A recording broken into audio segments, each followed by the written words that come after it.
Hello বন্ধুরা, Godzilla এবং কংকে নিয়ে কাহিনীটি শুরু হয়। আর্থের গভীরে রয়েছে হলো আর্থ। আমরা দেখতে পাই যে হলো আর্থের মধ্যে কং এর পিছনে অনেকগুলো টাইটেন পড়েছিল। কং ভাগতে ভাগতে একটি পাহাড়ে এসে পৌঁছে যায়, আর তখনই এই খতরনাক টাইটেন গুলো কংকে মারার জন্য সামনে আসে। তখনই কং একটি পাথর তুলে ফেলে দেয়, যার কারণে লুকিয়ে থাকা গর্তের মুখটি খুলে দেয়। বেশিরভাগ টাইটেন কং এর বানানো এই ট্র্যাপে পড়ে যায়, আরেকটিকে ধরেছে বীজ থেকে ছিঁড়ে ফেলে। এই থেকে সব বাকি টাইটেন গুলো তাকে দেখে ভয়ে পালিয়ে যায়। এরপর কং হলো আর্থে একাই থেকে যায়। অন্যদিকে আমরা ডক্টর এলিনের সাথে দেখা করি, যিনি দুনিয়াতে টাইটেনের জন্য আসা হামলাগুলি পরীক্ষা করে থাকে তাদের সিগন্যালের সাহায্যে। গডজিলা, যিনি নিজে এক মনস্টার যা মানুষদের অন্য টাইটেনের হাত থেকে রক্ষা করে, আর আজকাল সে সমুদ্রের গভীরে থাকে। একদিন রোমে যখন এক খতরনাক টাইটন হামলা করে, তখনই গডজিলা তাকে মারার জন্য পানি থেকে বাইরে চলে আসে। গডজিলা এই টাইটানের সাথে লড়াই করতে লাগে, তাকে হারাতে হয়ে শেষে গডজিলা তার অ্যাটমিক ব্রেথের সাহায্যে তাকে মেরে ফেলে। এরপর সে আবার পানির মধ্যে চলে যায়। আর এখানে ডক্টর এলিনের অফিসে আমাদের বলা হয় যে হলো আর্থের মধ্যে কি যেন সিগন্যাল আসছিল।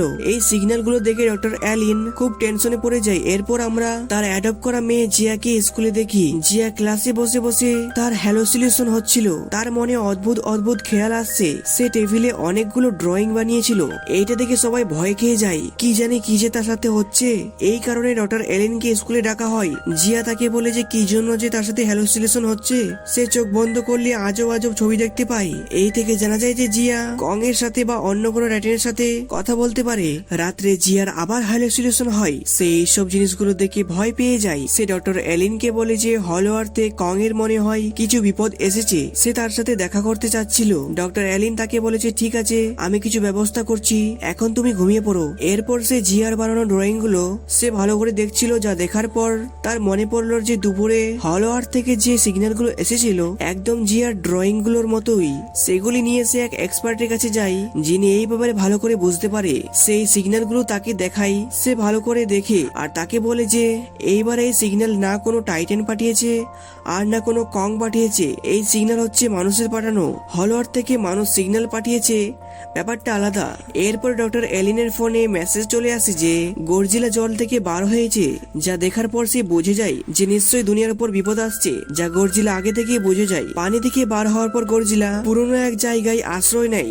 এরপর আমরা দেখি যে কং ও হলো আর্থ থেকে আর্থের উপরে চলে আসে, আর তাকে বার হতে ডক্টর এলিন আর জিয়া দুজনই দেখছিল। কং তাদেরকে বুঝিয়ে দেয় যে তার দাঁতের ব্যথায় সে জর্জরিত হয়ে আছে। তার দাঁতের ট্রিটমেন্ট করার জন্য সে ডক্টর এলিনের কাছে সাহায্য নেয়। ডক্টর এলিন তার দাঁতের ট্রিটমেন্ট করার জন্য তার এক টিম মেম্বারকে ডাকে। সে প্লেন থেকে নামে আর তার দাঁতে একটি রশি বেঁধে দেয়, আর প্লেনে গিয়ে জোর দিয়ে সেই রশি তার সাহায্যে দাঁতটি খুলে ফেলে দেয়। কিছুক্ষণ পর কংকে একটি নকল দাঁত লাগিয়ে দেওয়া হয়। ডক্টর এলিনের অফিসে আসার পর সিগন্যাল স্পেশালিস্ট তাকে বলে যে এইসব সিগন্যাল মানুষের ভেজা আছে।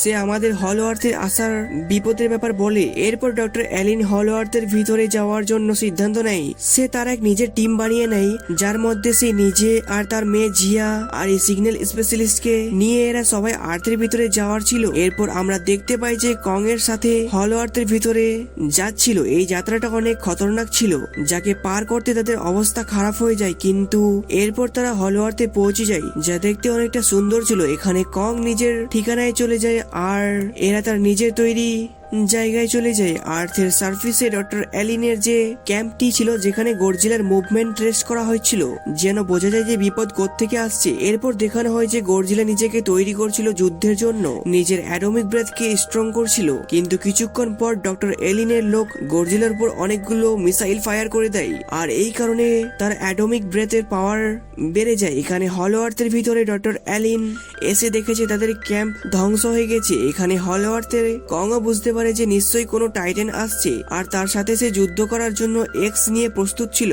আর তার পিছু করতে করতে সে একটি গর্তে পড়ার সময় সে হলো আর্থে একটি নতুন জায়গায় চলে যায়, আর এখানে সে এক অনেক বড় জায়গা খুঁজে পায়। তার কাছে একটি ছায়া চলে আসে।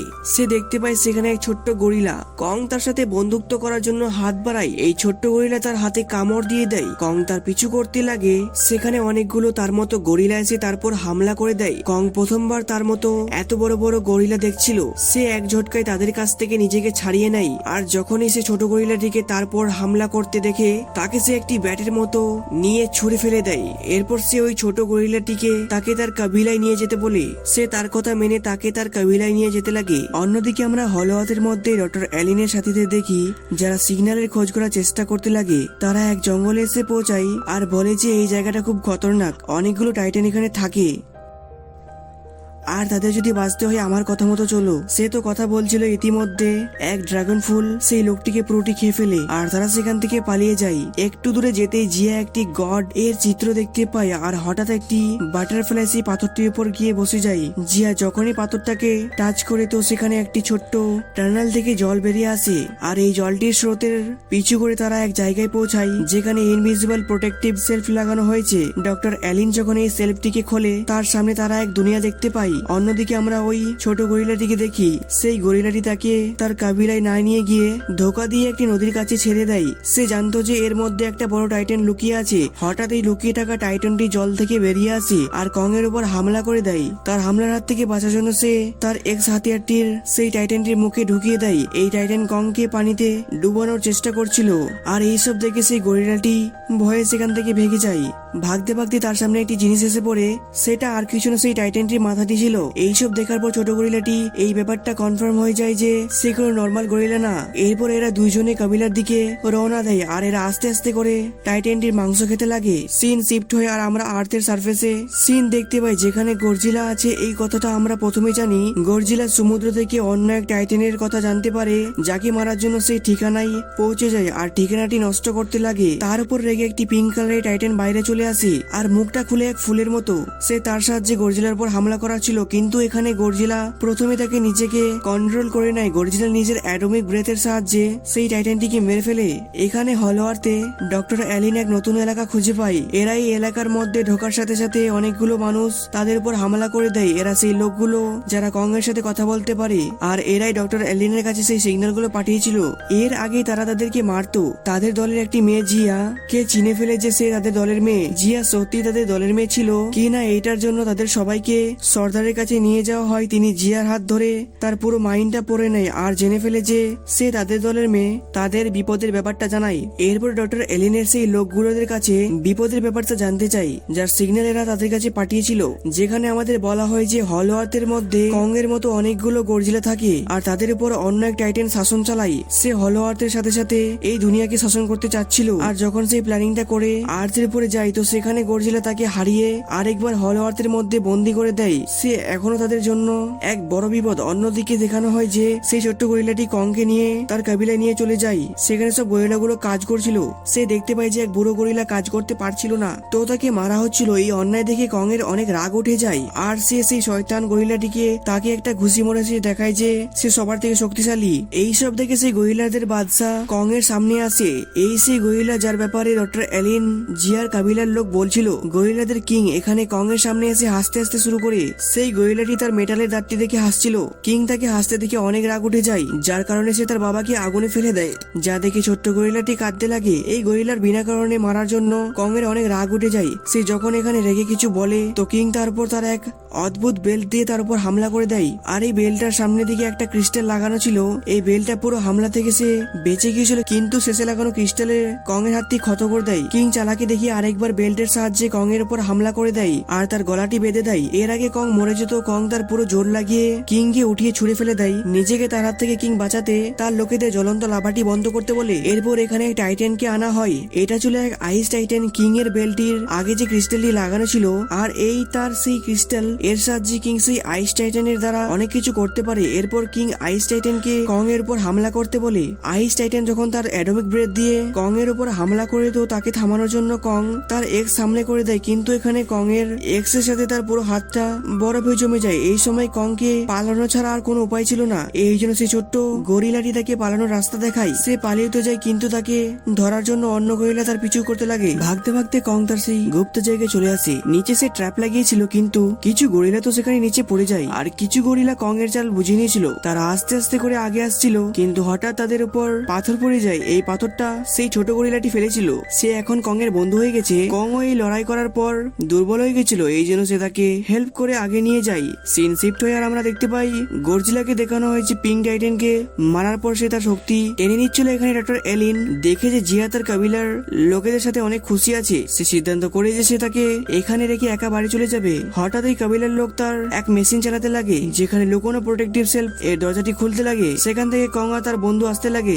দেখানো হয়েছে পিছনে অন্য এক গরিলা তাদের গুপ্ত জায়গাটি দেখে ফেলেছিল। কং সবাইকে কিং এর সাথে লড়াই ব্যাপারটা বলে এরপর সে আহত হওয়ার কারণে বেহোশ হয়ে যায়। আর যে গরিলাটি সেই গুপ্ত জায়গাটি দেখেছিল সে কিং কে গিয়ে বলে দেয় এই ব্যাপারটা। তার আগে নিশ্চয়ই আর্থে যাওয়ার রাস্তা আছে, যেখানে আপনি গিয়ে আপনি নিজের মতলবটা পূরণ করতে পারবেন, মানে আর্থে রাজ করতে পারবেন। এইটা জানার পর কিং অনেক খুশি হয়ে যায় আর তার আইস টাইটেনকে কন্ট্রোল করে তারপর বসে যেতে লাগে। কিং এর মাথায় যে শয়তানি খবরটা চলছিল গর্জিলা বুঝে যায়, কেননা গর্জিলা নিজেই তাকে তার আইস টাইটেনকে হলো আর্থে কয়েদ করে রেখেছিল। আর এখন তাদের আসার খবর গর্জিলা প্রথম পায়। গর্জিলা তো বুঝে যায় যে তার যুদ্ধ এখন এদের সাথেই হবে, এই জন্য সে নিজেকে ভালো করে প্রস্তুত করছিল। এখানে হলো আর্থে ডক্টর এলিনের টিম কংকে ট্রিটমেন্ট করতে লাগে, কিন্তু তার হাতটা খারাপ হয়ে গিয়েছিল। তার ট্রিটমেন্ট করার জন্য এরা কং এর একটি মেটালের হাত নিয়ে আসে। মেটালের হাতটি লাগানোর পর কিছু এনার্জি বুস্টও লাগানো হয়, যার পর সে সব কথা ভুলে যায়। এখানে ছোট গরিলা থেকে দেখে যে তার কিং তার আইস টাইটেনকে নিয়ে এই কবিলার দিকে এগিয়ে আসছিল, সেই কথাটা গিয়ে কংকে বলে, কিন্তু কং এই আইস টাইটেনের কাছে একবার হেরে গেছে, তো সে ডক্টর এলিনের টিমকে এখান থেকে পালাতে বলে আর গর্জিলার হেল্প নেওয়ার জন্য সিদ্ধান্ত করে। কিন্তু গর্জিলা আগে থেকেই বুঝে গিয়েছিল যে সে আসছে, কিন্তু সে কংকে শত্রু ভেবে তার সাথে লড়াই করতে লাগে, কিন্তু কং তার সাথে লড়াই করতে যাচ্ছিল না, সে তাকে বিপদের ব্যাপারটা বলতে যাচ্ছিল। এরপর গর্জিলা তার পিঙ্ক কালারের শক্তি দিয়ে নিচেকে বাঁচানোর জন্য কং এর কাছে তার কোনো রাস্তা ছিল না। সে এখানে আইভি ড্রাইভের ভিতরে দেখানো হয় যে জিয়া তার সোলকে এখানকার গডের সাথে সে উড়তে উড়তে গর্জিলার কং এর সাহায্য করতে যায়। এরপর আইভি ড্রাইভের সর্দার আরেকবার তার প্রোটেকটিভ সেলফটা বানিয়ে নেয়। জিয়া তার কাছে হেল্প করতে আসে। সে দেখে যে কং আর গর্জিলা তো একে অপরের সাথে লড়াই করছে, সে তাদের লড়াই থামিয়ে দেয় আর তাদেরকে বিপদের কথাটি বলে। অন্যদিকে দেখানো হয় যে পানির মধ্যে রেড কালারের জাদুই লিকুইডকে ঢেলে দেওয়া হচ্ছে, যার ফলে আর্থের নিচে উঠে আসা কিছু পিরামিড জুড়তে লাগে, যার ফলে সব গুপ্ত দরজা বন্ধ হয়ে যায়। তার আগে তাদের এই কাজটি সফল হতো। এখানে গর্জিলা আর কিং আর আইস টাইটানের সাথে সবগুলো এখানে জমিয়ে দেয় আর আর্থের পোর্টাল বন্ধ করে দেওয়া হয়। আগেই গর্জিলা কিং এর ভিতরে চলে যেতে লাগে। এখানে জিয়া চলে আসে আর নিজের শক্তি দিয়ে বাদুরে পরিণত করে দেয়। প্রথমে কিং এর ধ্যান হাঁটায়, এরপর এখানে ভাগতে ভাগতে গর্জিলা আর কং চলে এসেছিল। কং এখানে কিং এর সাথে লড়াই করতে লাগে আর গর্জিলা আইস টাইটানের সাথে লড়াই করতে লাগে। কং তার এই মেটাল হাতের সাহায্যে কিং কে হারানো তার কাছে বেশি মুশকিল ছিল না, কিন্তু গর্জিলার জন্য আইস টাইটানকে হারানো অনেকটা মুশকিল ছিল। আইস টাইটান গর্জিলাকে বরফে জমিয়ে দেয়, যেখানে অন্য এক টাইটান এসে তার বরফটি ভেঙে দেয়। গর্জিলা আরেকবার লড়াই করতে করতে হঠাৎ এখানে গ্র্যাভিটি কমে যায় আর এরা কোনো মতো করে আর্থের উপরে চলে আসে। এই কিং এখনো আর্থের উপরে দখল করার কথা ভাবে, এই জন্য আইস টাইটানের সাহায্যে সূর্যকে বরফকে জমিয়ে দেয়, এরপর সমুদ্রটিকে, এরপর আস্তে আস্তে পুরো দুনিয়াকে ফ্রিজ করতে শুরু করে দেয়। এর আগে পুরো দুনিয়াকে বরফে জমিয়ে দিত। গর্জিলা আর কং তার সাথে লড়াই করতে লাগে। কিং কং এর উপর এক বিল্ডিং উঠে ফেলে দেয়, কিন্তু কং খুব সহজেই সেইটাকে ভেঙে দিয়েছিল। এরপর কং তার উপর একটি জোরে লাথি মারে, যার কারণে দাঁত ভেঙে যায় আর সে মাটিতে গিয়ে পড়ে যায়। সেই ফাঁকে গর্জিলা তার বেল্ট থেকে সেই ক্রিস্টালটি খুলে ফেলে দেয়, যার সাহায্যে সে আইস টাইটানকে কন্ট্রোল করছিল। কং এই ক্রিস্টালকে নষ্ট করতে চাচ্ছিল, কিন্তু কিং তার পিছন থেকে ধরে নেয়। এর আগে কিং ক্রিস্টালকে আরেকবার পেয়ে নেয়। এখানে চলে আসে কং এর সেই ফ্রেন্ড সে কং এর এক্স এর সাহায্যে একেবারে মেরে ধ্বংস করে দেয় আর সে আইস টাইটান কিং এর কাছ থেকে আজাদ হয়ে যায়। এখানে গর্জিলা কিং কে বলের মতো একে পরের দিকে ঠেলে মারছিল। সেই সময় সে আইস টাইটান তাকে যে সে কয়েদ করে রেখেছিল তার বদলা নেওয়ার জন্য সে তাকে আইস দিয়ে জমিয়ে দেয়। এরপর দেখানো হয় যে গর্জিলা তার পাওয়ার ইউজ করে সব বরফটিকে হাঁটিয়ে দেয় আর এখান থেকে মুভিটি শেষ হয়ে যায়। ভিডিওটি ভালো লাগলে অবশ্যই একটা লাইক করবে আর চ্যানেলটি সাবস্ক্রাইব করবে।